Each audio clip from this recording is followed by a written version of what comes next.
Today is November 7, 2022. My name is Rob Carr of Kalamazoo Right to Life, and this is Pro-Life Week.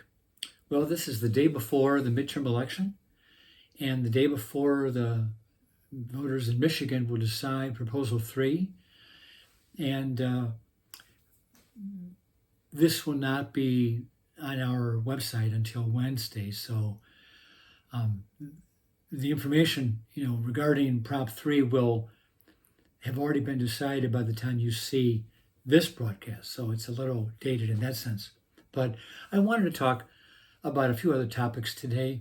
The first one is coming from the pro-life website called lifenews.com. And they are reporting really good news that in the state of Texas, abortions have dropped 99%, really, since the Dobbs decision this past June. Remember, even before Dobbs, the state of Texas had enacted a very, very strong heartbeat bill that basically eliminated practically every abortion in the state. And according to a pro-abortion organization that tallies data, so they're the ones who are doing this report.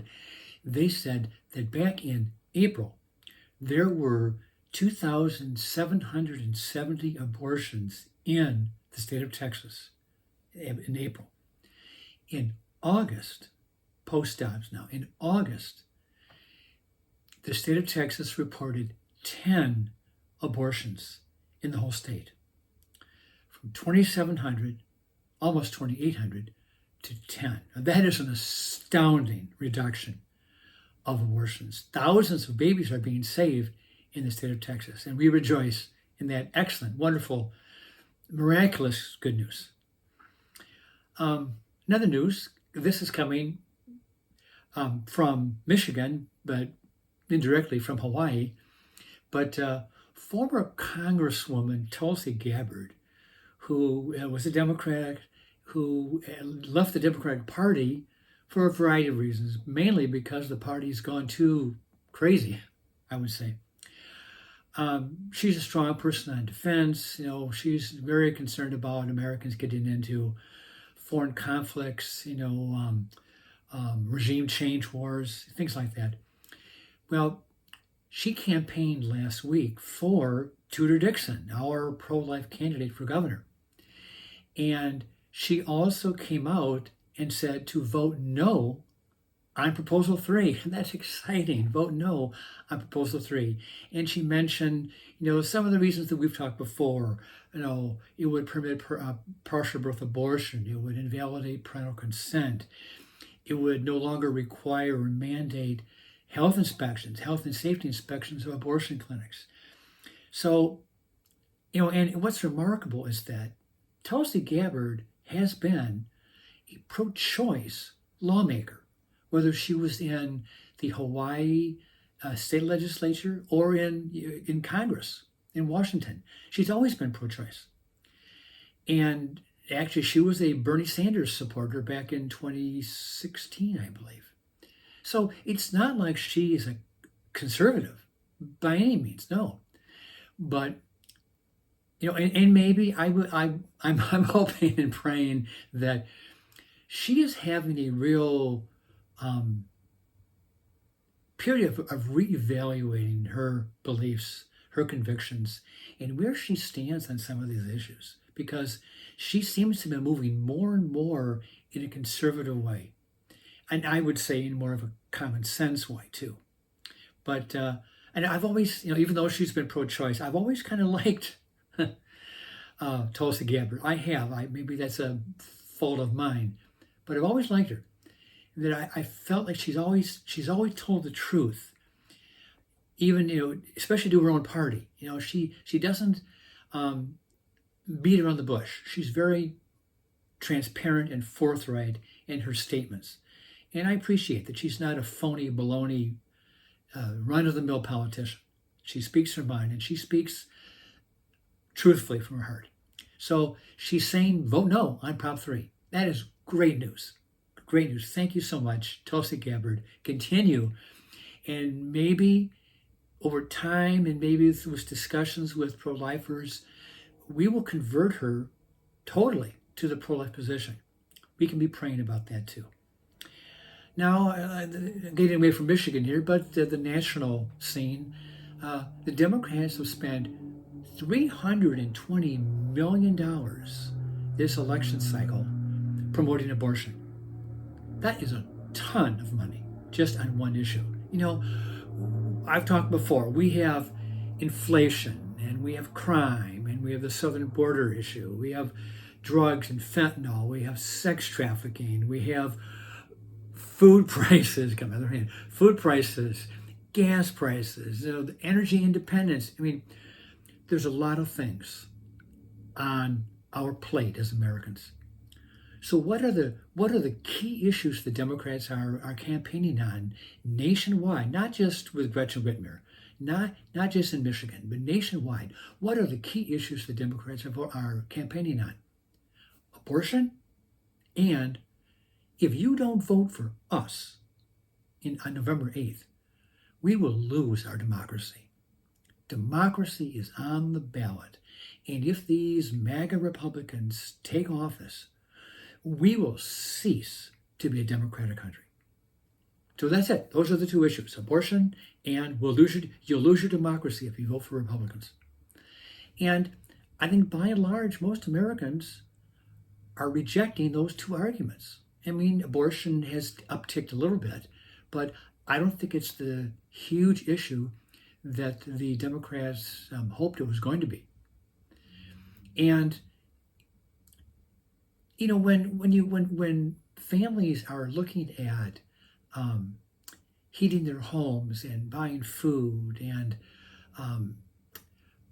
being concerned about crime and school. Well, I didn't include schools on my list either. I know with the whole transgender issue and school boards shutting down parents just wanting to be involved in their children's education, and critical race theory and all that kind of stuff. You know, parents are concerned about the rate of inflation and gas prices. You know, Biden talks about the fact that, we haven't raised taxes on people making less than $400,000 a year. Well, I beg to differ. If the inflation rate is almost at 8.5%, you are, and your salary, let's say, is going up at 4% a year. You had a 4.5% tax increase because you have to pay for all these additional items more than you did the previous year. So people are voting their pocketbook. As James Carville said back in, when was it? 1992 with Bill Clinton. It's the economy, stupid. That was his expression. And that is still very true today. It is the economy. And Americans will be voting on pocketbook issues more than on this veiled threat that Republicans are going to take away your independence, your democracy, and the issue of abortion. So I expect the Democrats to lose the control of the House of Representatives. And I do believe the Republicans will pick up at least one new seat in the Senate, which will give them 51 senators, a majority, which eliminates Kamala Harris's tie-breaking vote as vice president on a 50-50 Senate. So she'll lose her authority.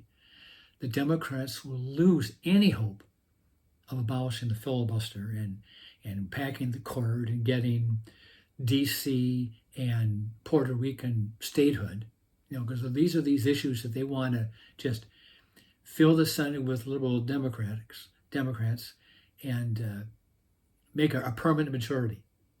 So I could be wrong, and maybe the Republicans will pick up more than one more seat. Maybe they'll pick up several and have like 53 or 54 Senate seats. I don't know. But we will see. Well, probably not tomorrow night because the voting will probably go into the early hours of Wednesday. So we should know, really, we should know by Wednesday morning what the makeup of the House and the Senate is. And one last thing before I finish talking about Prop 3. The there was a congressman from South Carolina, Jim Clyburn, who made a really outlandish, oh, that's not even the right word, unbelievably irrational statement where he said that he sees, from history, that what is happening today with the Republican Party is what Germany was going through in the 1930s when the Nazi Party took control, and Adolf Hitler and the Nazis, the German Reichstag, took away civil liberties and rights for every German citizen. I'm sorry. The MAGA Republicans are not Nazis.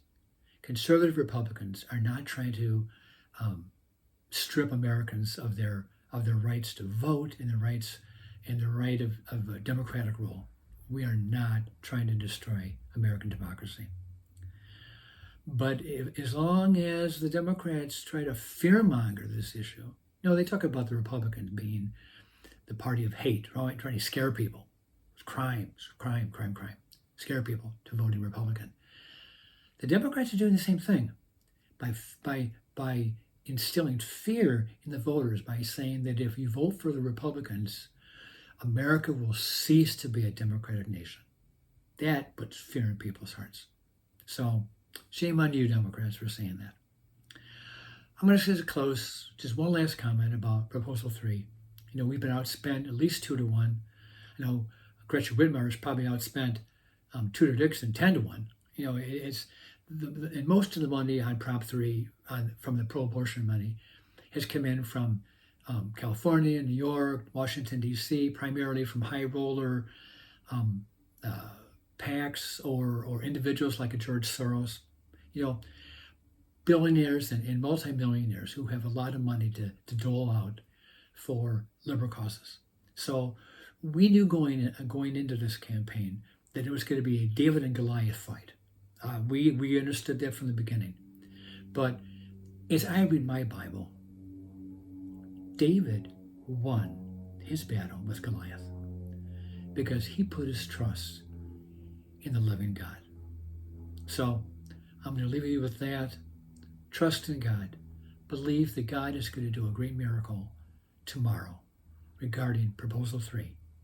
And remember, vote no on Prop 3. With that, I'll let you go. I'll see you next time.